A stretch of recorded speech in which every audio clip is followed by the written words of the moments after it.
On the way now is a public affairs presentation of AM 670 KLTT. I'm Rachel Maines with Crawford Media Group, and today I have Kim Monson with me, and she has a show on AM 560, Monday through Friday from 6 to 8 a.m. Thank you so much, Kim, for being here today. It's great to be with you, Rachel, and I can't believe that we're in election season. I know, it goes by so quickly, and this thing that you do, the Voter's Guide, the Kim Monson Show 2025 Voter's Guide, I mean, you do so much research, it's so professional. Thank you so much for doing this and helping us voters out. Well, I hope, Rachel, that this will be a great tool for people as they are completing their ballot. And I'm not telling people how to vote. I make a recommendation, but my hope is that people use it as a tool to research it and to think about it and come to their own conclusions. And if they agree with me, that's great. But I just really want it to be a tool. Well, it certainly is. And Kim, for those who don't know, just kind of explain how you got started doing the Voter's Guide. I think I might have been one of the first to do Voter's Guides in Colorado. I don't know if other states are doing them or not, but this was probably 10 years ago at least. And I would get my ballot, and it was confusing. I didn't quite understand what I was voting on. It was extensive. You get the blue book, and it just seemed like mumble jumbo. And so I thought, I'm going to research this, because what I was learning is that there were many times you might have your ballot question, but there was all kinds of other background information. If it had been referred to the ballot by the state legislature, there was legislation that was enacted, and I thought, I want to know exactly what I'm voting on. And that's how it started. Yeah, I mean, it is confusing. The language, sometimes you feel like you have to have a law degree or something just to understand what's going on here. So I know there's a lot of research. What type of research do you do? Well, obviously on the show, I always am thinking about the principles. So that's the first thing, the principles. What's best for the individual Coloradan or American? How does this proposal match up with our Constitution and this idea that all men are created equal with these rights from God of life, liberty, and pursuit of happiness? So if we have a ballot question that's not treating people equally, well, that's going to be a no. It's pretty easy that that's going to be a no. And that's the case with Proposition LL and Proposition MM, which are the two statewide questions that are on the ballot. They both are tax increases, but they say they want to increase taxes only on people that are making $300,000 or more in the case of Proposition MM.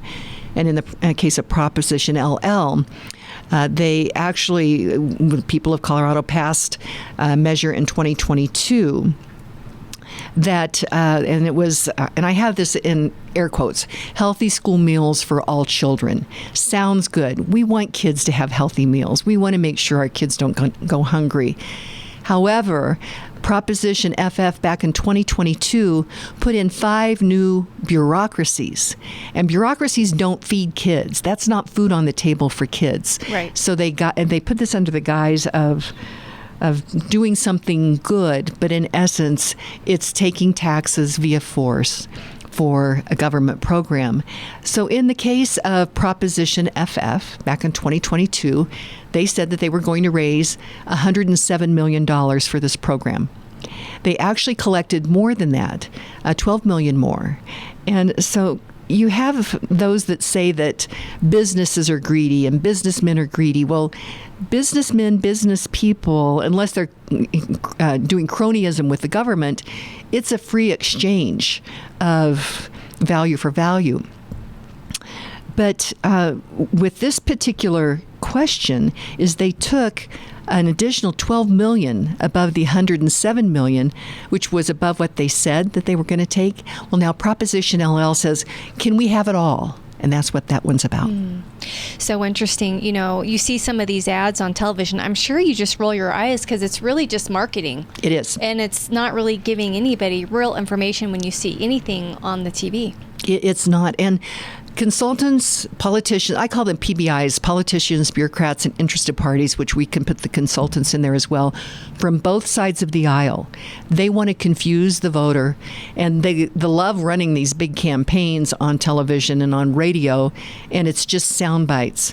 And it is very, very confusing. And so that's why I do the voter's guide, is so that you really know what the language is, what's the background information, my reasoning, and my recommendation.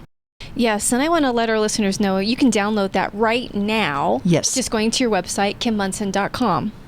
Correct. And it's Kim Monson, MONSON.com. There's a red ribbon at the top of the website, and just click on that and put in your name and your email, and we'll send a link so that you can download it. Wonderful. And Kim, what are some of the other things, the highlights of the voter's guide? I took positions on these 5, and I have this in air quotes, vibrant Denver bonds. And with all 5 of those, and they sound, again, transportation and mobility, health and human services, but many of these things are not the proper role of government. People are hurting. They're paying higher and higher taxes, higher and higher fees, higher and higher property taxes. And these proposals are just about $1 billion just to borrow, and well over another $1 billion to pay it back. And I would recommend no on that. And the first thing out of the box on this, Rachel, is the language is dishonest. It says, without raising taxes, may the state keep blah, blah, blah, blah. When they say without raising taxes, what they are wanting to do with these bond questions is to extend debt. And so in essence, if you have debt that was going to go away, but then you extend it, that really is a tax increase. So when you pay off your car, that payment goes away.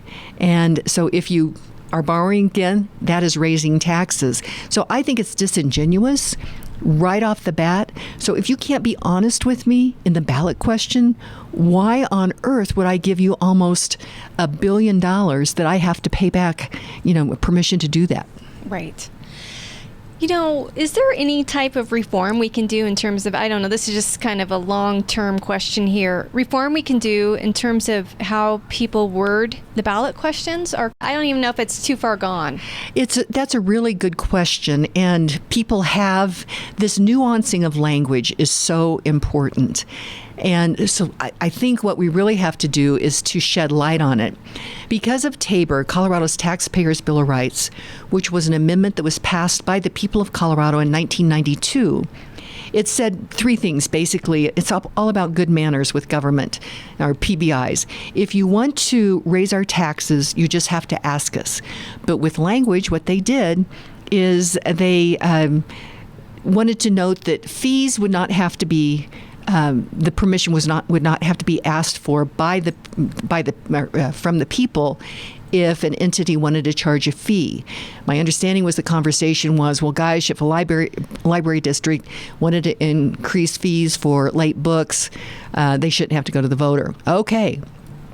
So fees were pulled out of that. Well, now what you see with this legislature is that they are redefining taxes as fees so that they don't have to ask us about that. And so that little loophole, if you will, they're now driving a truck through it. But still with TABOR, to incur debt, increase taxes, or keep excess revenue, as I explained on Prop FF, they have to ask us. So if you see it on your ballot, it's a tax increase. And that protection is with TABOR. I think the other thing is what you and I are doing, is shedding light on that language. Yeah, thank you, Kim. I just can't imagine all the work that you spend on this and just understanding that. So I just want to thank you so much for helping us. It just seems hard, and it just seems like a never-ending task. I'm so thankful that you've been gifted to do this. Do you want to shed some light on some other things on the ballot? So a couple of other things. What I did was, that's what I took positions on. There are a lot of things on local ballots, and Colorado Municipal League did a synopsis. It's not totally complete, but what's on a number of different ballots throughout all these different towns and cities and counties in our in the state. So I highlighted that. I put that in there so that people would know what's on their ballot at least. And then I also included the phone numbers for all 64 county clerks and recommended if you have city council people or mayors or school boards seats that are up for election, you have a responsibility to know what those candidates stand for. And so I gave some suggestions on questions, and you can't always be guaranteed that they will always tell you the truth, because some candidates like to try to tell you what they think you want to hear. But at least do the due diligence, have that conversation. And also it creates a relationship with these candidates as well. So all those phone numbers are there. You can contact the county clerk. They'll have the contact information for the candidates, and I'd recommend that people do their homework. Right. And just for our listeners to know this, you didn't just, always get into politics. This has been a thing that's kind of, and I would say God has led you this way. But just explain real quick to our listeners how this all came about. Because I feel like people say, they could be listening like, I don't have time for that, or I'm not gifted in that. But to hear your journey and how you now have a radio show Monday through Friday on our sister station, and now you're doing the Voter's Guide, I think will be encouraging to them to realize, no, we can do something too, even just baby steps. Well, I thought all of the Voter's Guide, all of that, I thought that was above my pay grade. When I was in high school, I wanted to be a journalist, but life takes so many twists and turns.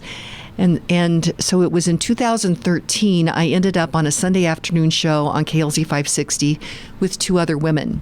And it was really kind of a hobby. And we looked at each other, we said, what are we going to talk about? We talked about the Declaration, the Constitution, and Dr. Jill, an expert on Obamacare, we talked about that.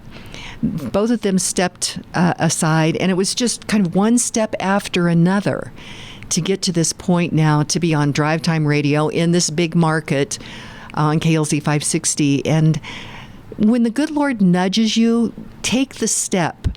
And so when you feel it, and if the door opens, just keep stepping through that door. If the door doesn't open, it's probably directing you someplace else. But when you hear that, that heart tug, which I think is the Lord, listen. Right. And don't feel like you have to have it all together. It's just step by step. I like that. I had a friend that gave me this quote. She said, inch by inch, life's a cinch. Yard by yard, life is hard. And so when you're going through a day and it seems like it's a little hard, just remember, inch by inch, just take that next step.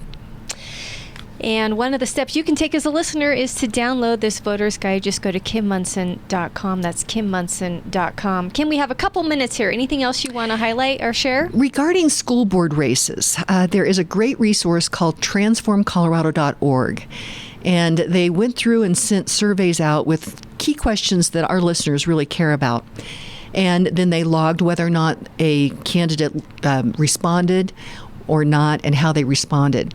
If a candidate did not respond, that probably means they didn't want to answer the question. So that Transform Colorado is a great tool, and they have most all of the school board races on that website. So check that out for school board candidates. Wonderful. And also your website, you do a lot of blogs and stuff, as well as you can re-listen to the daily show on the website, KimMonson.com. It's a great resource for the listeners, as well as now you can get access to the 2025 Voter's Guide. Thank you so much, Kim, for all that you are doing. Rachel, it's such an honor to be with you. And once again, don't forget to get the Kim Monson Show 2025 Voter's Guide. Just go to KimMonson.com. That's KIMMONSON.com. If you missed any of the information on the preceding interview, please call us at 303-481-1800. And thanks for joining us for this public affairs presentation on AM 670 KLTT.